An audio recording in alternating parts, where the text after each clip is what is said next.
Si, c'est flou. 1. Cliquez sur Paramètres. 2. Choisir la résolution. Si, c'est flou. 1. Cliquez sur Paramètres. 2. Choisir la résolution.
Scruter, écher, vaquer, exprimer, susciter.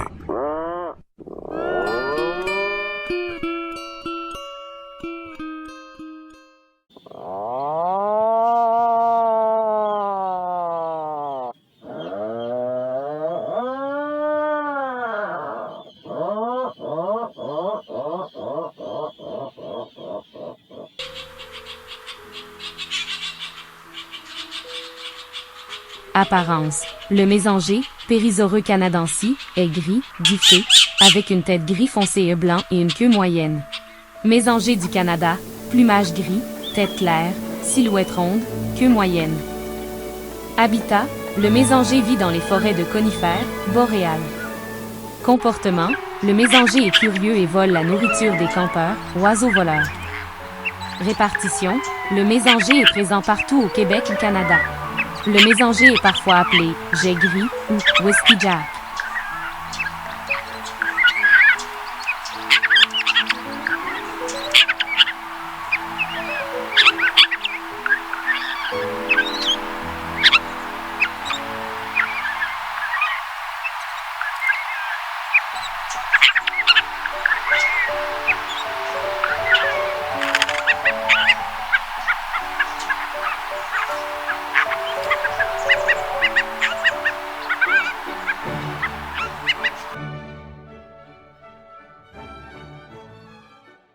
Apparence.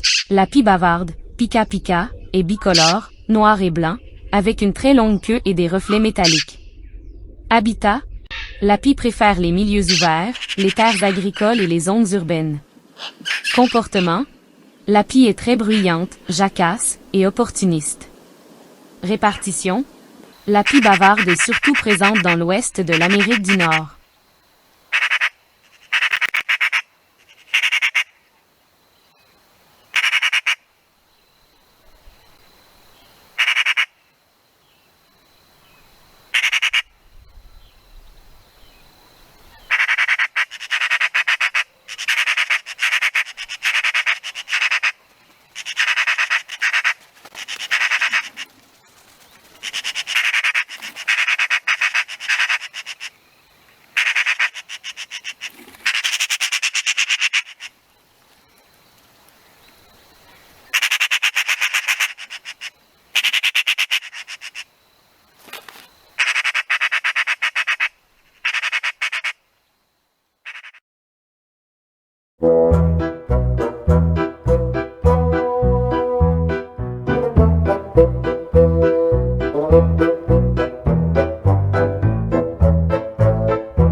Le mésanger du Canada est gris, trapu, forêt boréale, et la pie bavarde, noir et blanc, longue queue, zones ouvertes et urbaines, sont deux corvidés distincts souvent confondus.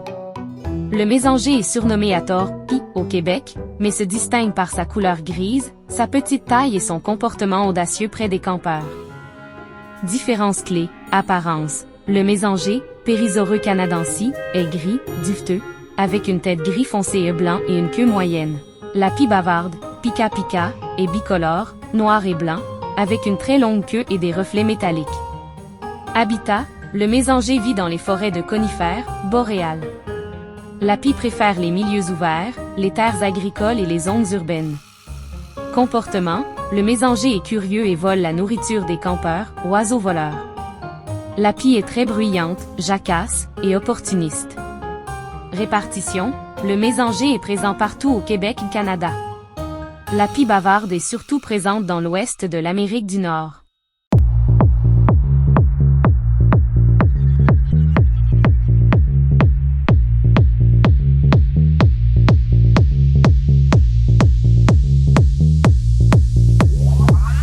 Du hameau de Magpie n'est pas la seule en Mingani. Je me visite vous présente d'autres imbroglios. Il n'y a pas d'outarde au Québec, ni de chevreuil à Anticosti, ni de perroquet de mer à l'île aux perroquets à l'archipel de Mingan.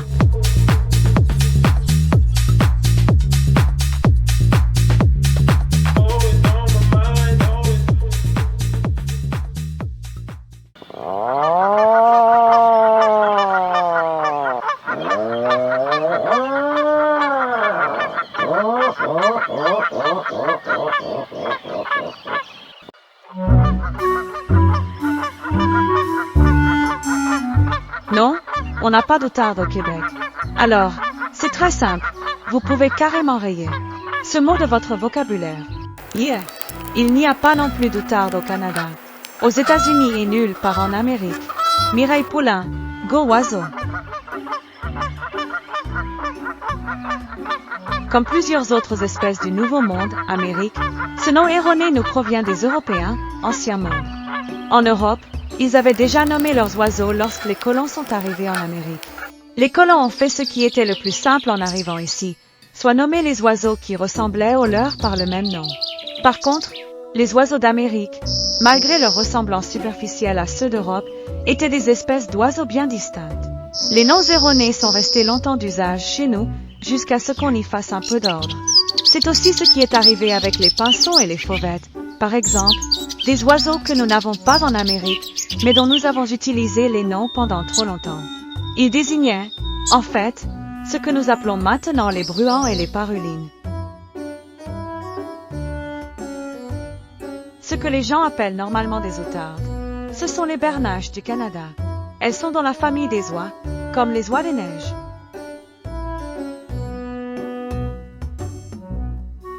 Mais qu'est-ce qu'une outarde alors? Il existe de nombreuses espèces d'outardes en Europe, en Afrique et en Australie entre autres.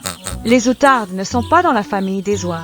Au lieu d'avoir un bec qui ressemble à celui d'un canard, leur bec est pointu. La grosseur des outardes est environ du même ordre de grandeur que celle de la bernache. Par contre, la posture est différente et les habitudes aussi. Les outardes ne flottent pas sur l'eau comme les bernaches. Elles sont essentiellement terrestres, étant parmi les oiseaux les plus lourds du monde. Elles préfèrent aussi marcher que voler. Leur nom anglais est bustard.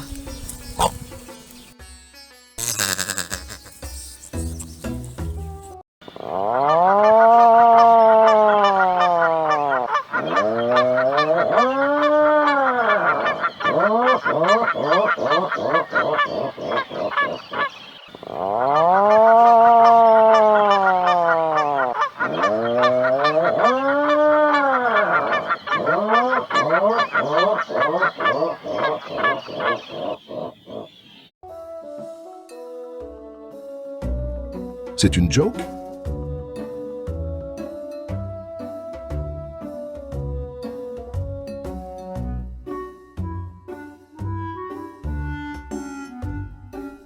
Non, pas du tout.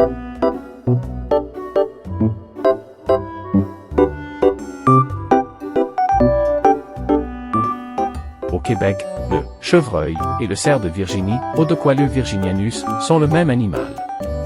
Le terme « chevreuil » est un régionalisme québécois courant pour désigner le cerf de Virginie, qui est le plus petit cervidé d'Amérique du Nord, caractérisé par sa longue queue brune avec un revers blanc. Voici les distinctions principales et le contexte. Identité. Il n'y a aucune différence biologique, car ce sont deux noms pour la même espèce, Odoqualeux virginianus, au Québec et dans le Canada francophone. Origine du nom. Le nom « chevreuil » a été donné par les colons français par analogie avec le chevreuil européen, Capreolus capreolus, bien que ce soit des espèces distinctes. Caractéristiques distinctives. Queue. Le cerf de Virginie lève sa longue queue pour signaler un danger, révélant un dessous entièrement blanc, une caractéristique clé pour l'identification. Bois. Les mâles, cerfs, portent des bois qui se courbent vers l'avant avec des andouillés, pointes, attachés à une branche principale, contrairement au bois du chevreuil européen. Différence avec d'autres espèces. Il se distingue du cerf mulet, plus gros, oreilles plus grandes, queue blanche à pointe noire, et du cerf élaphe, wapiti, beaucoup plus grand. Ouais, mon souper est pas prêt, moi? Hein?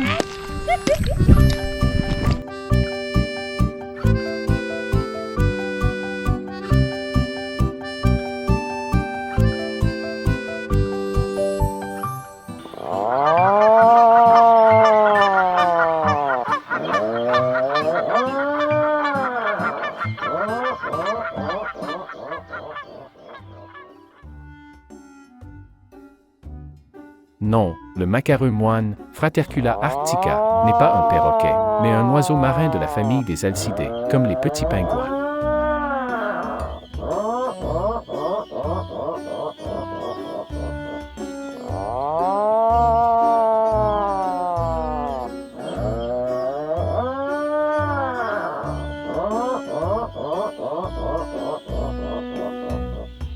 Aperçu généré par IA. Le macareux moine, Fratercula arctica, également appelé perroquet de mer, est une espèce de la même famille que les pingouins. Le macareux moine, Fratercula arctica, est un oiseau qui vit dans les mers froides de l'Atlantique Nord. Non, le macareux moine, Fratercula arctica, n'est pas un perroquet, mais un oiseau marin de la famille des alcidés, comme les petits pingouins. Il est surnommé perroquet de mer en raison de son bec coloré et massif, surtout pendant la période de reproduction. Il vit dans l'Atlantique Nord et niche en terrier. Il mesure environ 30 cm, pèse 500 grammes et niche en colonie dans des terriers, notamment sur la côte nord au Québec, îlot perroquet. Apparence, surnommé ainsi pour son bec triangulaire orné de bandes oranges, jaunes et bleues, contrastant avec un plumage noir et blanc, similaire à un habit de moine. Mode de vie, c'est un excellent plongeur qui utilise ses ailes pour voler sous l'eau jusqu'à 16 km/h, se nourrissant de petits poissons, capelans, lançons. Il passe l'hiver en haute mer et revient à terre uniquement pour se reproduire, souvent sur des falaises herbeuses. Habitat au Québec, il est possible de l'observer dans l'archipel de Mingan, îlot perroquet, et aux îles de la Madeleine, où il niche au printemps et en été. Particularité, il peut voler à près de 90 km/h et son bec est fluorescent, lui permettant de voir les rayons ultraviolets. Non, t'es pas en train de rêver, cet oiseau est bien en train de voler sous l'eau. Lui, c'est le macareux moine, aussi appelé le perroquet des mers, et c'est clairement le léon marchand des oiseaux. Déjà, entre son bec orange caractéristique et ses yeux de clown, il fait partie des oiseaux marins les plus stylés. Mais le truc vraiment fou avec le macareux moine, c'est qu'il est tellement à l'aise sous l'eau qu'on croirait que c'est un oiseau hybride.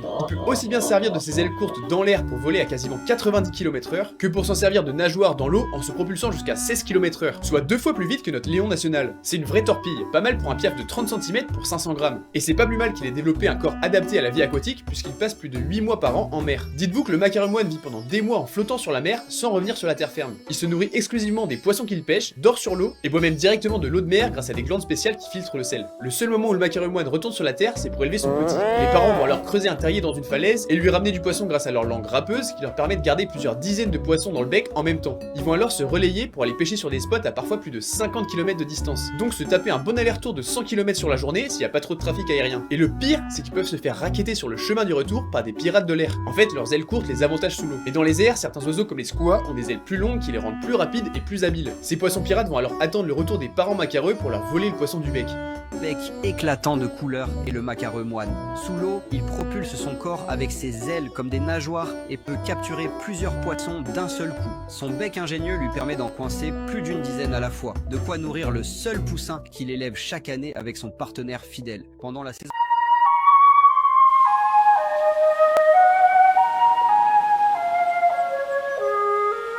Je me trouve en ce moment sur la côte est de Terre-Neuve pour observer l'une des créatures les plus fascinantes du Canada, le macareux moine.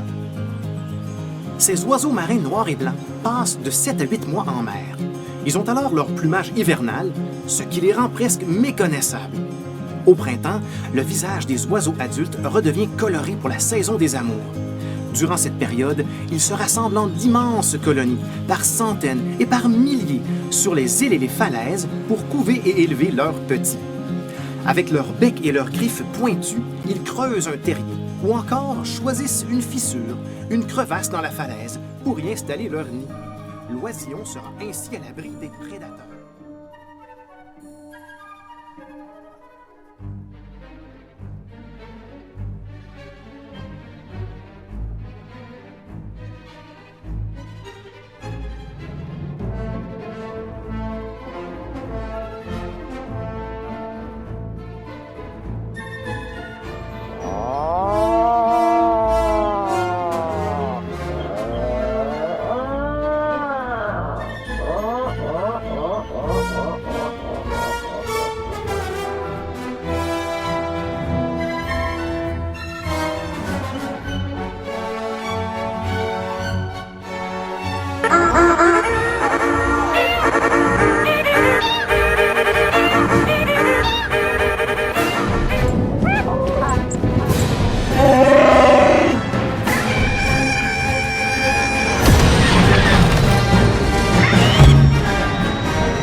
Cinéma.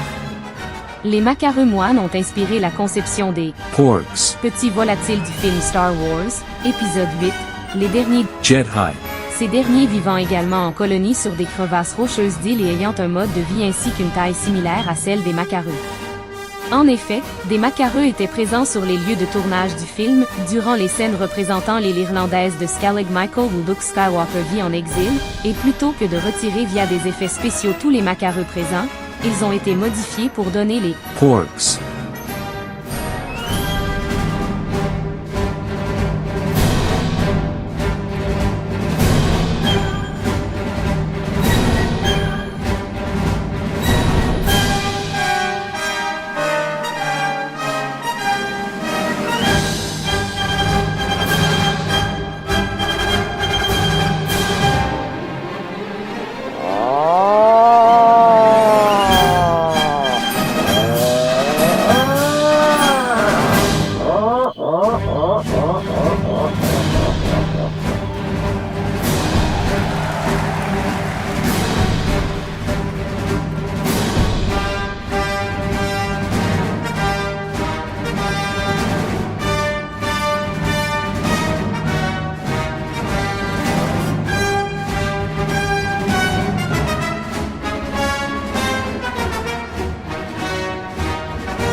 Je me visite propulse aussi des docu-réalités sur le ravitailleur cargo passager et croisiériste Bella Desgagnés.